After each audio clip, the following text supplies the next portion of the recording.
Hey, friends out in the virtual and real world. My name is Mia Park. Welcome to my interview series. This is called In Response Interviews with Intriguing Internalizers. And this is a wonderful and blessed opportunity for me to interview my friends and my families from all over the world about what is going on in their hearts and in their deep mind internally in response to the very intense outside world right now.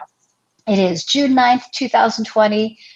We got a pandemic in a pandemic, and the world's really on fire right now. So I'm especially this is a wonderful opportunity to interview my long friend, good person here, lovely person, Lisa Cunningham, because she's had her own, in her life, she's had her own intense struggles and challenges and handled that internally so beautifully even before a health pandemic and then the uprising, the well overdue uprising, right?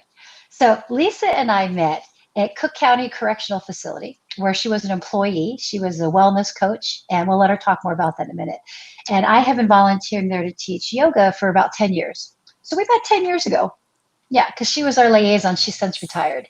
And it was always a joy to go in there and see Lisa and be like, is she here? Is she here? We would connect. And she would walk me in and show me my room and all that. And so I want to stop talking and leave a lot of time for Lisa to talk because she has a lot to offer. So welcome, Lisa. Thank you, Mia. I am so excited. Hello, world, everyone. It's all happy in the pandemic, the corona. That's what I call it. That's The right. corona. It's been That- quite a journey. Tell me. Yes. So is Yes. there anything else that you would like people to know about you? Well, yes, a lot.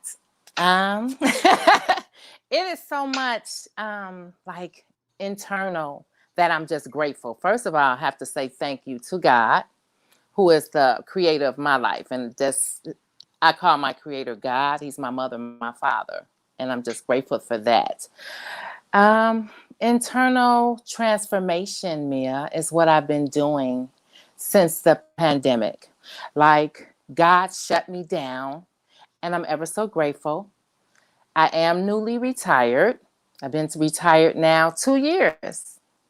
Oh, it was some peace. 2 years from the Cook County Correctional Facility. And I'm grateful. I'm grateful for that journey. That was a lovely journey. Like, I wouldn't know you if I hadn't been on that journey, and many other loving souls that I've met along that way. And wow, everyone, I ask the ladies, I pray for them daily and in their strengths.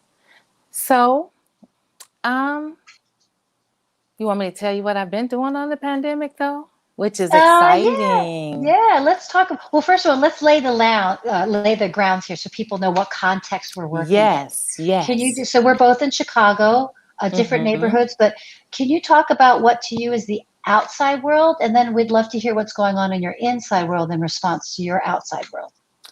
So the outside world, in the beginning, since March, I haven't worked. I was doing a part-time job, and I'm also, like I say, retired. And I've been healing.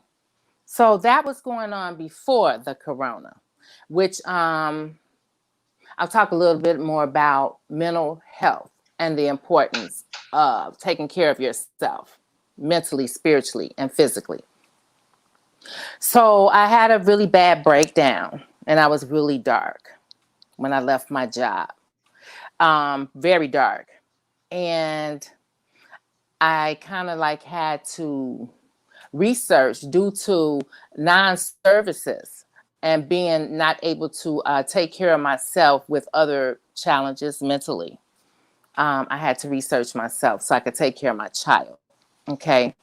So now, since the pandemic, I was in like a partial healing from like everything. It's like everything at one time, boom, came to just a head and just knocked me down on my feet. Nobody knew because I'm just kind of one to go internally. And I had been on my own internal response, Mia, before this corona. Okay. I had been on an internal response. So internally that I had connected back with the universe with someone from 40 years ago. That's how much healing internally I was doing. So I was already responding to internal and within myself. And I'll talk a little bit about that later, because now we're going to get on like, okay, that was a partial like of a healing. So then we came on the corona. And you know, what I learned is throughout my lifetime, like I'm a runaway, a teenage runaway since the age of 16. And I ran away from so much from home, like so much trauma had went on in my house with my mom, and you know, just not understanding like what is, you know, what was going on. Today I get a better education on it. But when I got shut down here on the corona, I couldn't worry. So I said, okay, now God, what do I do? Because I kind of say when I left the county, it was premature.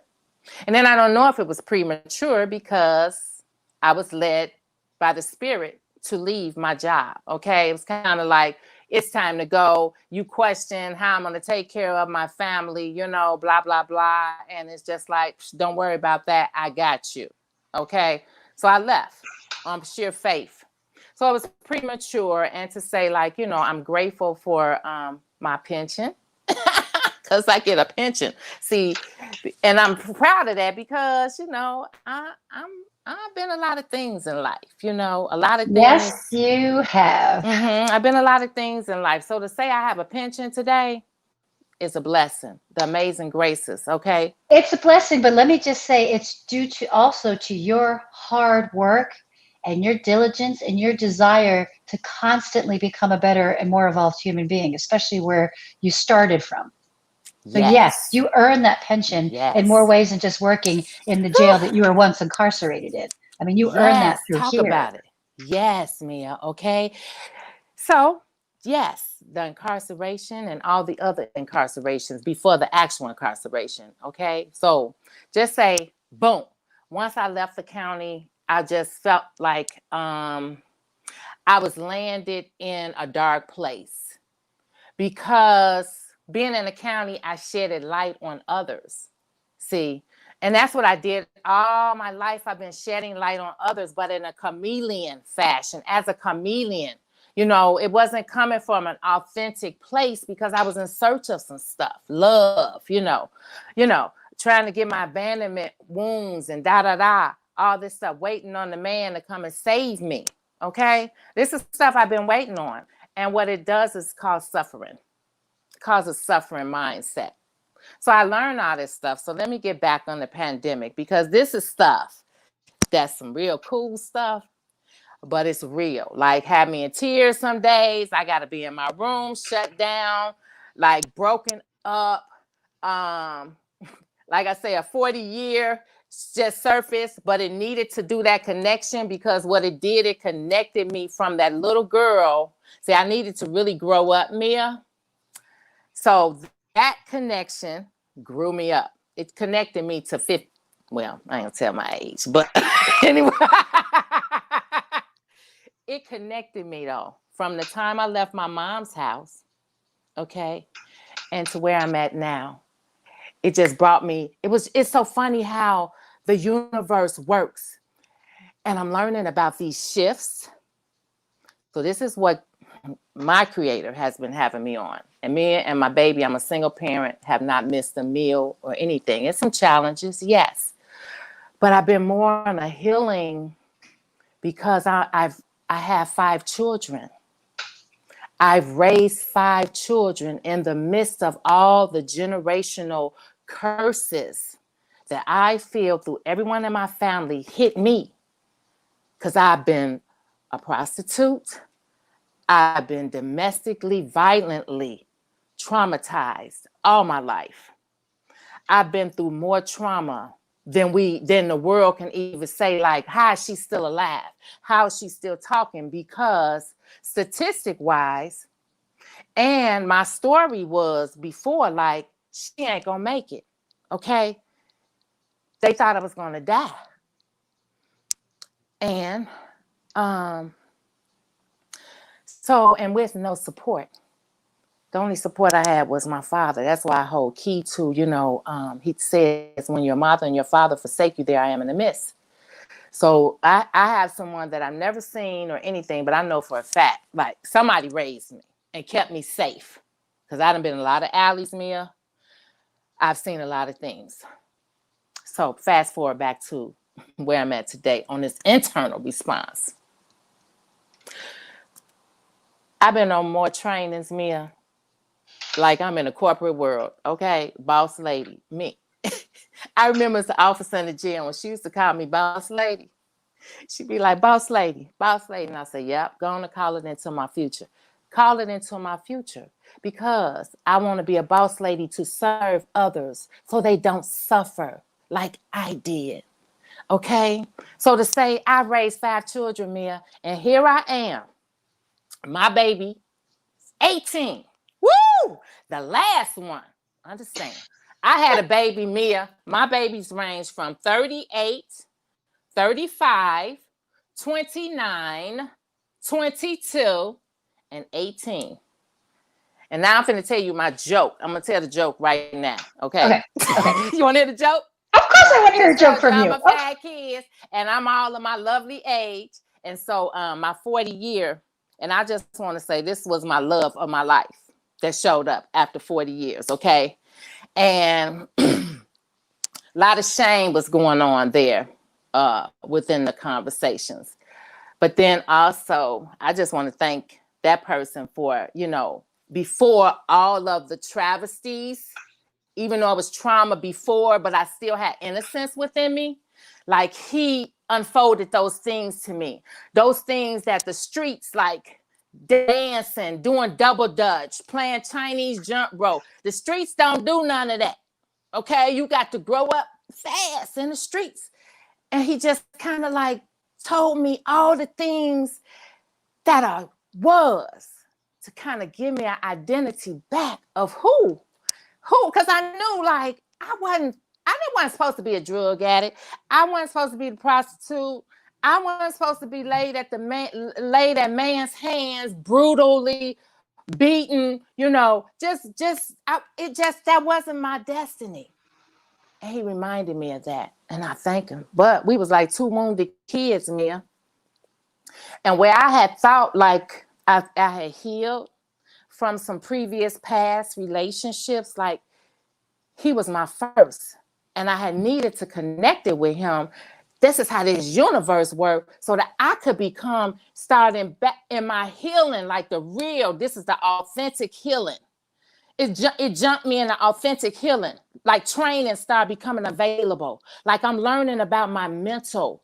I'm learning about generationally how.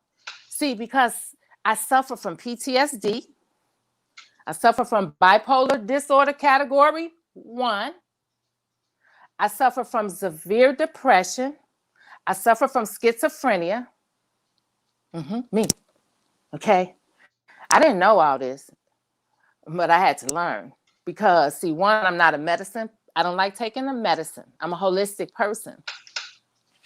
So on this journey, when we connected, so now let me get to the funny part, and then I'm going to speed back up. So the funny part is, this is funny. I got 5 kids, and I'm my last one. I am such a people pleaser, learning these things about myself that caused this suffering, that caused all this tragic to come to me. Okay. And one of them is my people pleasing. One of them is me being a chameleon, wanting people, to love me, come save me, and I just thought, man, when he showed up, no kidding me, I said, oh, he came back to get me. Okay. There's a movie out called Come Back, Charleston Blue. And it's an old time movie. I was like, he done come back. He came back to get me. No, seriously. In my mind, that's the little girl. She was just woo, woo, woo. And Mia, I told the man.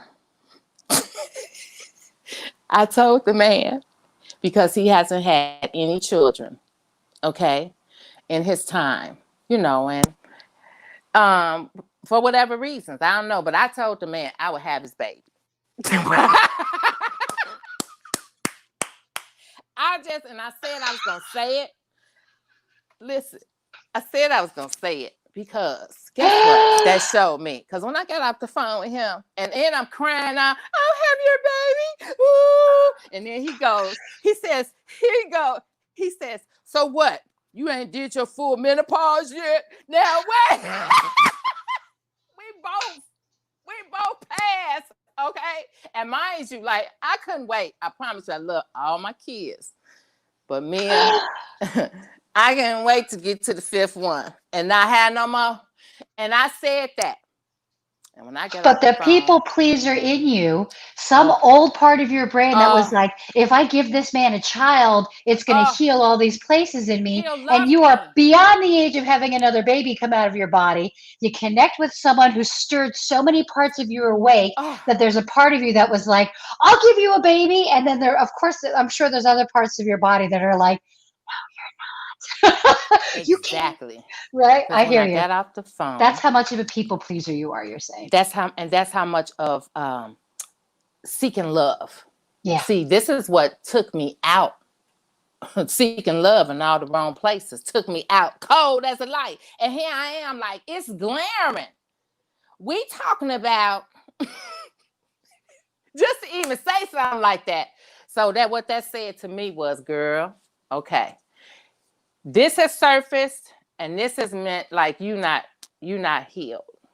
There is some more like deepness. And I asked the creator to present me that deepness. Like, I need to get deep because that was some deep stuff.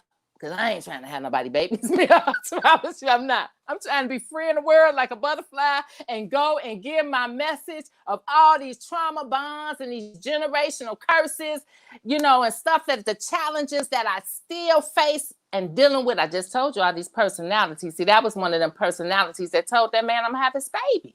Aha. Okay, if I could jump in, I want to say 2 things. One, so Lisa just mentioned her baby, who's actually 18. Her name is Miracle, and she is graduating valedictorian of her high school in just a couple weeks. Yes. So give it up for Miracle. Yes. So, and congratulations, Lisa, for Thank you. having 5 children, 20 ages in difference, being a single mom and raising a bright young woman who is class valedictorian. You must be so proud of herself. I'm so proud. And you should be proud of yourself. So I just want to throw that out there. Thank you.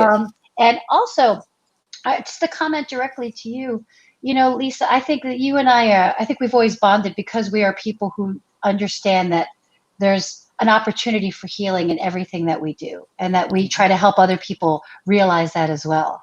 But one thing I'm reflecting on is that where there's no bottom. Like, we can just keep going deeper and deeper and deeper. And I don't think we're ever healed fully. And that's okay, because that's part of the journey.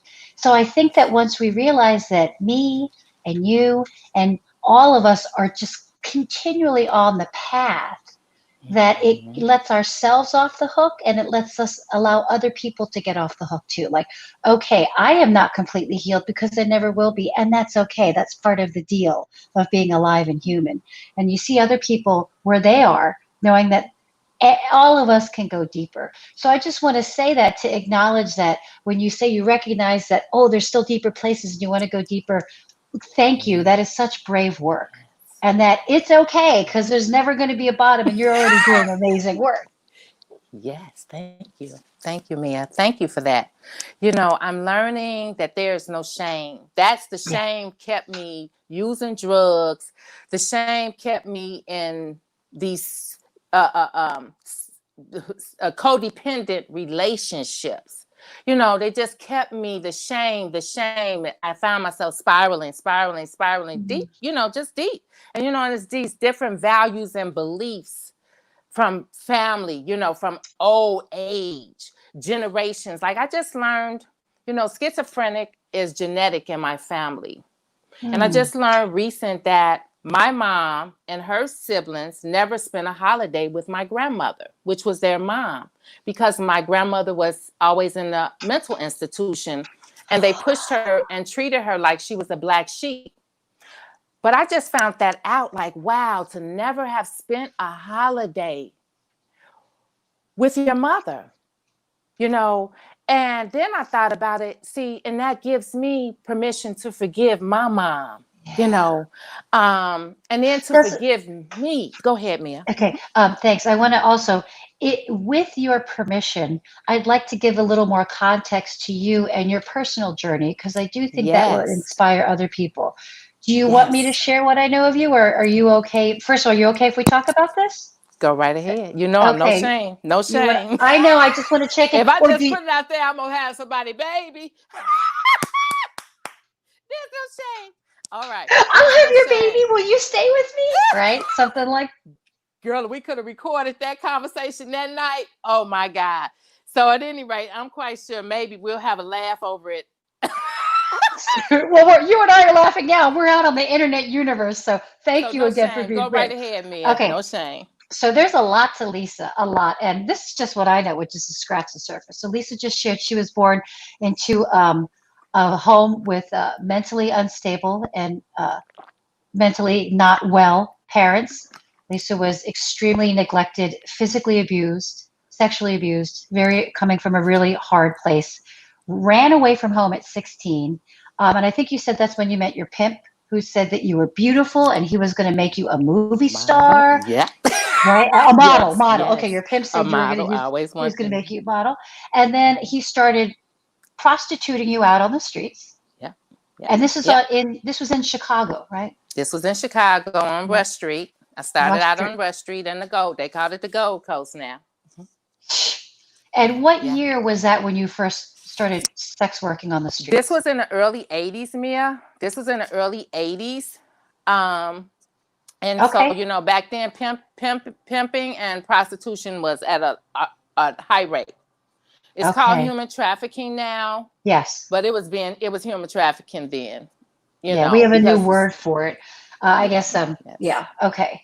Um, and then I believe, if I remember correctly, he actually got you into drugs at that time and started that vicious loop, right? Because then you were a drug addict, and then you were in this loop where you were working to feed your addiction, and then it just spirals. Did I get that right? You got it right, but I was reflecting last night. I say, wow, I've had 3 pimps. And 2 of them are my children's father, and then my first pimp. So let me back up because I just, like I said, my story is so amazing. My first pimp, he actually, it's a very charismatic, caretaking type of pimp. Even though I was on the street, but he looked at me like my daddy. I'll just say that, okay? And I say this because Mia, he let me out the game. And when I say he let me out the game, most pimps don't let you out the game. Okay. I was young. I had a baby. He took care of my baby. It's not his child, but he took care of my baby while I was out there on the strip, da da da. And he took care of me like he took care of me. He used to threaten me a lot. And I'm just saying this pimp, okay, because it got brutal with the others. But with this one was very like charismatic. And I just want to say, to me, the creator was showing me like this ain't where you want to be, because that street life was rough. It was rough. I saw a lot. He took me around a lot. You know what I'm saying? Like I saw a lot. I was talked down a lot by other pimps. You know, they don't give a doggone. Man, shut your B up. Make her sit down. Sit her down somewhere, man. You know, this kind of stuff. They were saying he didn't so much as disrespect me like that, but when he had to show like to them, but you know, so I thought he would love, you know, love. And I was already on drugs, Mia, before he got to Oh, me. I see. I was Okay. already Okay. on the drugs, and he went because, like, to go prostitute, I had to be under the influence. So he would go buy me a happy stick. At that time, I was doing happy sticks. He would go buy me a happy stick. He didn't do no Okay. So, drugs. so my early 1980s Yes, Rush Street drug vernacular is a little bad right yeah. now. What is a happy stick? Woo, girl. So a happy stick is it's dipped in embalming fluid. It's dipped in embalming It's a fluid. joint. It was a joint back So it's then, but it marijuana, was right? green, and they dipped it, and it was green with embalming fluid, Mia. So mind you, it just put me in another state where I could do anything. Okay, it took me Like, I didn't know me. I didn't know who I was. I could have been Peaches and Herb, okay? Whatever. So he would go buy me a wet. They called it a wet. And he would go give me the best. And that's how I would be able to go out. And he would take my baby, and he would take care of my baby. And at the time, this is where I lived. I got pictures. Wait, let me see. This is where I lived with me and my pimp and my baby, my son who's 38 years. So this is actually up in Evanston. So that's how good my pimp was to me. He actually moved me. I had a stable. So a stable is other wife-in-laws. So he actually moved me away from them because they were on, we say back then, the high class drugs, heroin and stuff like that. And he didn't want them to poison me. Plus, they were kind of jealous of me. So he moved me here. Like I said, I lived here me and my baby by myself. So you okay? lived in the Holiday Inn in Evanston. And then when you would go to work and prostitute, he would take care of your kid at the Holiday Inn. And then how long of it? I'm sorry. He would take, I don't know where he would, honestly, I don't know where he would take the baby. Wow. He'd take the baby to his mother, though, because, he was a hustler. So he was so I think he took the baby I didn't care. I just trusted he was taking my baby and keeping my baby safe. And he was. You were out of your mind, high on a joint dipped in embalming fluid all the time. Yes. Okay. Pretty much. So how long did that period of your life last? About 2 years. 2 years. And I went to jail. And just stuff that I had been seeing. It's pretty scary on the street. So stuff that I started seeing. And then one night I went to jail. I had witnessed a lot of violence. You hear about prostitutes dying on the streets, just all these, and then you out there and, I was afraid. So I went to jail one night and, he had told me what to do, woo-woo. But when I got out, I just asked him to take me back where he got me from.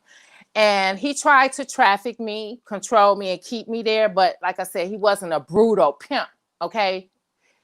And after he saw like I still wanted to go, matter of fact, I was at this Holiday Inn, trying to jump out the 5th floor window with my girlfriend. She came and brought somebody. They was trying to rescue me, okay? Because he had told me that if I tried to leave, the police was going to lock me back up because he saw I was afraid of jail. And he left me at the hotel, me and my baby, and left us there for days. And I had called my girlfriend, please come rescue us. But we couldn't. I was so afraid, like if I leave out, the police is going to lock me up because that's what he told me. That's how naive I was, right? Little girl. And I didn't go nowhere. I couldn't go. My girlfriend was like, girl, we could take the baby, but hey, we got to leave you here, And then so they couldn't take the baby because then if they took the baby, then he going to know I had somebody there, right? So they had to leave the baby. But anyway, he finally came back.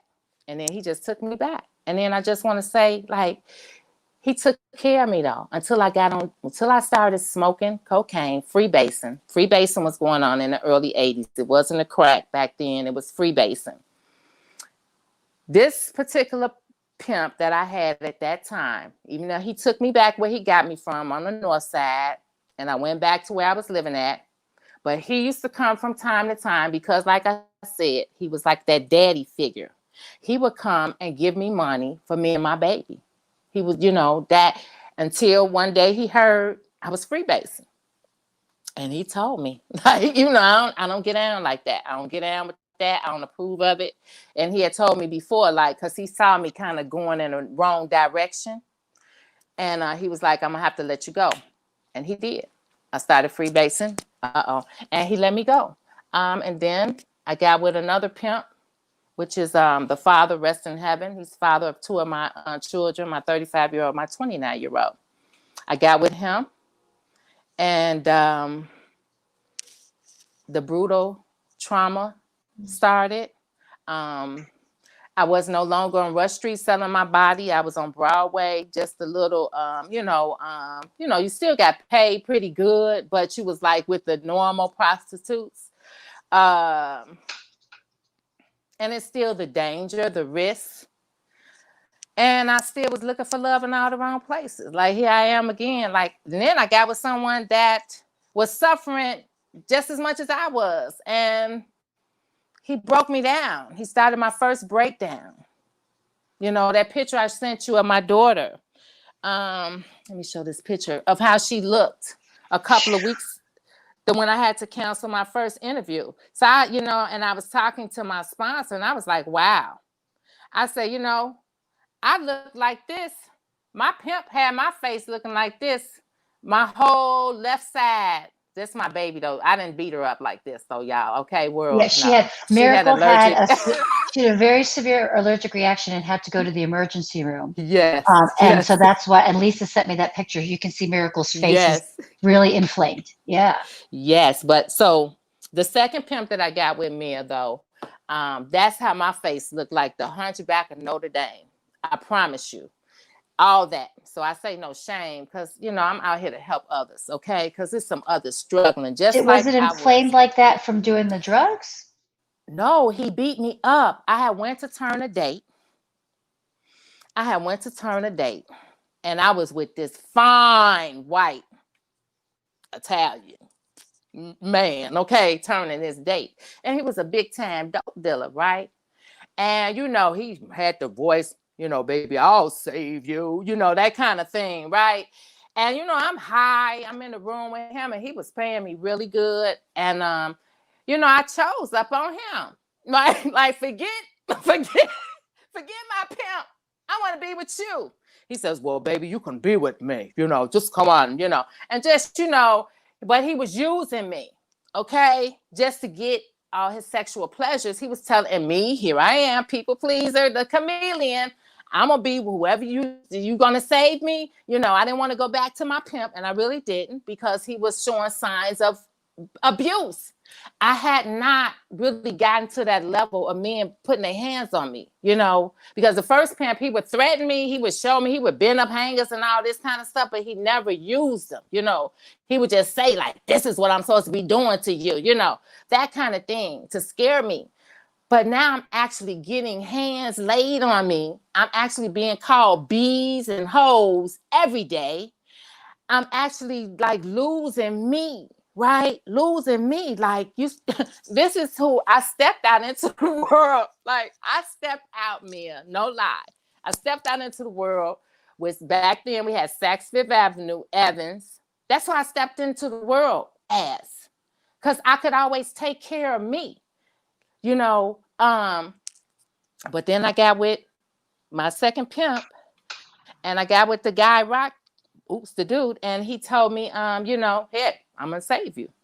And I thought he was. And I even got on the phone with my pimp and I'm like, I ain't coming back. Just like the movie, when he told this wife he ain't coming back, that he was gonna stay with Sunshine. Well, I told my pimp, I said, I ain't coming back. I'm staying with him. And he told me, like, yeah, you coming back. You got to come back. Because he was a trick. That's what he was. It was a date. And I did have to go back. But I wasn't thinking the drugs. We was we was doing it. I was out of my mind. And I talked plenty of stuff on that phone. But I'm not going to say that gave him reason to do what he did. But to say, when I got out that cab, Mia, and this was up north in the 80s. This before I had my second baby. I had just my first baby.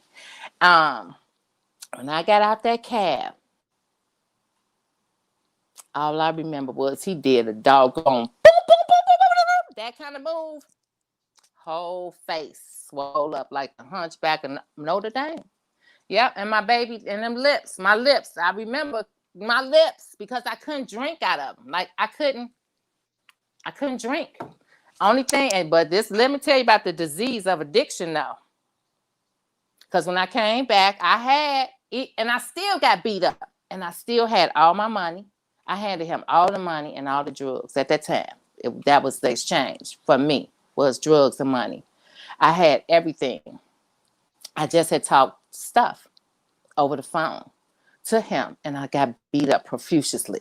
Okay, but that didn't stop me from smoking, freebasing. That's all I could do was put a straw in my mouth, just like my baby. That's all she could do that night, that morning. That was 2 o'clock in the morning that she was looking like that. That must have been very interesting for you to see your valedictorian young high school girl looking the way innocently from an allergic reaction Yes, to yes. you. And I also see some parallels because, unfortunately that was at the height of COVID and you weren't even allowed to go to the hospital with her, but at least you could go to a hospital and spend the night there and get professional medical care. Yes, they kept her for 3 days. Right. When your face looked like that, at probably not an age much older than she is now, there you were, no hospital. No, you didn't have a mom. And at the table smoking. Look, at the even though your face was all blown up, you were still freebasing cocaine through a straw. Still freebase, not through a straw. Back then we had pipes, so I could pipes. That's right. Okay. Yeah. Still, yes. See, and no medical care. No. And just to say, so I'm sorry not to cut you off, but I want to wrap this up here and close this off with these. So just to say, I've had 3 pimps, and each one got a little bit more brutal. Okay, my last pimp, which was the dad of my my daughter Miracle and my son Steven, their dad. So at the hands of him, he was my real. Well, I don't know how real you want to call any of it. It's no good, but he beat me with a 2x4. It just seemed like I was spiraling more into darkness. Just spiraling more into darkness. And where I just lost myself. And there's a lot of shame there, but I'm learning that, like, I'm alive today. I'm alive and I'm grateful. So, you got any more questions about my that lifestyle with the No, pimps? that's okay. We did great. I want to pause for just for a moment. So I got a couple comments from Hammond Scott and Kate Rice. Thanks for tuning in, and thanks for just commenting and touching base. Hey. People saying that you're an amazing inspiration. And Kate Rice works with she volunteers with Yoga for Recovery, where I've been volunteering for a while. So she's one of our new administrators there. So let's fast forward, and we're way past time, but this is such a lovely story. Thank you so much. You were just like, psh, psh, here's my heart, here's my soul. I mean, it is so clear how much personal and internal work you are doing and have done to transform from, a survivor of a home of mental illness and everything that falls out from that, with the many deep levels of abuse, the life that you are living, to this beautiful, inspirational life that you're living now. So I'd like to ask you just one more question. Do you have advice for people who feel like that they want to start transforming their lives from their dark place? Like, what would you say to someone who wants to start on that journey? And I do. God gave me strength to be a light in darkness. And to start the journey, I prayed, Mia. One, I'm at a whole new, let's just say, because 40 years ago, he left to go to the service. Okay, he was actually supposed to be my husband. Okay, he left and he came back to get me, and I was pregnant. And I told him to go on with his life. And I don't know, I was suffering. And so that's how he connected me. So from 17, because that's the last time I saw him, I was 17, and it was in March. And so this story is just so it's a trip, because I look at it like, how Ebenezer Scrooge, he got walked through his past. Remember that? Yeah. So I felt like I got walked all the way back to that past. But this is so alarming too, Mia. It's so embedded in my subconscious, because whatever the pain, Like he says, we were really, really in love. And I really feel like we were that connection, like just our connection. I can tell, but I couldn't remember him. So I want to say, like, there's a lot of trainings and stuff, because if you don't retrain your mind, and this is what I'm saying to someone who wants to heal, like from a dark past, like that I have had, that has embedded a lot of different disorders up on me that I have to get to know too. Because if you don't get to know your disease, and disease is not only our drugs, disease is mental illness, diseases are a lot of things. So if you don't stay up on top of your health, you're going to lose. So to say I saw all this different stuff, it just kind of boom at one time through this one connection. And I just prayed and I said, okay, because I don't want to go out into this. I'm like at a new life, Mia, because I never knew who I was. We talking about I stepped out as a chameleon because my mom was a borderline schizophrenic. She was just who she was. Yeah. I'm understanding today, but she never was a mom to me. Yeah. You feel me? So I never knew a woman. Like I never had that role model. And then back then, role models of women, even in books, resources weren't available like they are now. Yeah. Okay. So role models back then was a prostitute. There was the hustlers. Those was your role models back then. So, and it's like I went there. You've walked right into that.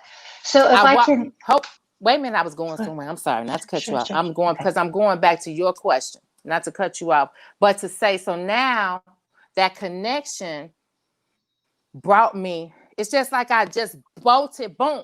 Okay, now, since you've been there and he took you there, and then you glaring here, because I was suffering. I showed up so weak in this, like, I showed up so weak. So weak. But I needed to show up weak. However, because now I ask for help. So the help that I'm getting, Mia, and I want to say to anybody, just like you stated, healing is a forever game. It's however you want it to be. You can make it fun. You can make it exciting. So for me, this is what I've been on since the corona. I've been on a transformational personal development per my creator. It's just things started popping. They say when a student is ready, the teacher will appear. Mm-hmm, things just started popping up, Mia, to help me understand my genetics, to help me understand how I suffered. I've always been a sad kid, always. And, I had the injury when I was 8, but I was sad before then. I just always remember being sad. Yeah. And it's to steady the trauma that I, being sad and suffering, you just steady walking trauma, you bond with trauma. You just bonding into steady darker places. So I understand. It's light. I'm going into light. And that's what I want to spread. Okay, let me go back and try to reframe what you're saying. So it seems to me that I asked what advice you would give someone who wants to start their journey. Yes. And what I'm understanding from your advice is connect with a higher power. Yes. Take advantage of trainings and educate yourself in who you are and how you function, to cognitively reframe your brain as a way to disconnect from early traumatic patterning and early negative role models and that kind of trauma. Did I sum that up okay? You summed that up very well. Okay, because that is great. So go ahead. I'm sorry. And it's hard work. Oh, it's hard. It's hard work. But you gotta look. You have to look for the gifts, because your creator, he might put it in a corner somewhere. He might throw it on a Facebook. You got to look and pay attention and know that, just like you, when you popped up, I just said, this is all in the process. This is all in the direction of where I'm going. This is it. Here's me. My confidence, the things that I'm working so hard on retraining and just showing up, Mia. That cognitive reframing is a definite process. Well, I want to start to wrap up because Okay. you shared a lot. And just to refer people to more, Lisa, to kind of finish your narrative, if I may, I'm going to speak. We can't talk about you in just 60 more seconds, but so Lisa Yes. went on to become a participant in what was the Cook County Sheriff's Women's Justice Program at 26 in California. You were a participant in that, kind of graduated, and then ended up through some time becoming a recovery counselor, recovery coach in that program. And that's when I met you 10 years ago, because the Yoga for Recovery program that I volunteer teach at Cook County Jail for was connected with that Sheriff's Justice Program. And that's where you and I met and became friends. And that program was really beneficial. But Oprah's station OWN, Oprah Winfrey Network, did a documentary on that program that Lisa is she's one of the 3 featured members of that documentary. And there's another documentary out there about pregnant women in that jail that she's in. And there's also a little YouTube video about Lisa getting her beautiful smile donated. And those links, if you're in Facebook, those links are up there. And if you're on YouTube, those links are down there. So I encourage you to watch that Oprah Winfrey Network documentary called Leaving the Life. Wasn't that the name of that? Prostitution Leaving the Life. Prostitution Leaving the life. That Lisa is it's so cool seeing you on that and hearing. So you can learn more about Lisa and her personal story that she shares. 2 other prostitutes in jail in that program, in that TV show, right? Yes. So Lisa, thank you so much. Oh my gosh, this is like overwhelming. It's been so wonderful to talk to you. And I do feel like, if I may say one more thing, Lisa and I talked about what's happening in the world right now as far as Corona and as far as like the protests against the way African Americans have been treated systemically in America and in the world. And I feel like it would be remiss of us not to at least acknowledge that that is a part of our reality today, June 9th, 2020. But what Lisa and I connected about on the phone was that the trajectory of healing that Lisa's on now is kind of even in a deeper level, because it's a very personal healing journey that Lisa's on now, to where like I'm going to frame it, as I understand, is like you have to go in order to go out. But that going in is a deep personal process, which means you can't really respond to every single thing that's coming at you in the outside world, because you got to dig deep in order to have the fortitude to come back out again. And that's where I understand you are in your healing journey. Did I understand that correctly? You understood that. There is a biblical verse that says, "Be renewed by the transformation of your mind, and do not be conformed of the world." And that's what I say, this pandemic has trained me to just trust my creator. Trust my creator. Like I was so dark a couple of years ago when I left the county, dark, like depressed. My baby is a cutter. She suffers. And somebody of assumption would be like, well, why does she suffer? Why is she suffering? She's a 4.0 GPA. She's a valedictorian. As a matter of fact, her therapist just told me that. Like, the assumption is she doesn't need mental services. Who says? So I want to break the assumptions, Mia, because people look at me because I got on these little pearls and these little neck and little lipstick, but you don't know how long it took me to get dressed. You don't know what the preparation to build up that I needed to talk to myself to just get right here. See, okay, because of assumption. People assume that I don't need mental health services, Mia. And I am floozy as a Bessie bug. I just told you. I almost had a man baby. That's crazy. Okay, so come on now. That tell you right there. And then I just, I got a therapist now, and and her assumption was that I didn't need him either, but I was running to her. And that's another thing. You have to be aware of the things that you need for your healing process and make sure that you engage in them, run after them, get them. Go after them. I was running after my therapist. See, and that's I need you. Right, to bring it back to your fortitude. I honor you. I see you. I hear you. And I am so, like, you continue, every time I connect with you, you continually amaze me. Like with your the amount of healing that you've done, especially considering what you've survived and that you're thriving on the healing. And I want to say congratulations to Miracle again for graduating high school class valedictorian. I wish her well on her healing path. And Lisa, you know, this is just scratching this. We're like 40, we're almost an hour, 50 minutes, and this is just scratching. No, right. So thank you so much, Lisa. Thanks for watching, everyone. Thank you, Mia. A longer one, but Lisa deserves that time and that effort. So subscribe to my YouTube channel, like my Facebook page. We got more of these interviews coming up. And until Lisa gets the movie made of her life or the book going on, you can reach out to her with that contact that we have above or below. All right. Bye, Lisa. Thank you so much. Bye. Bye, world. Bye-bye. Thank you. Bye-bye.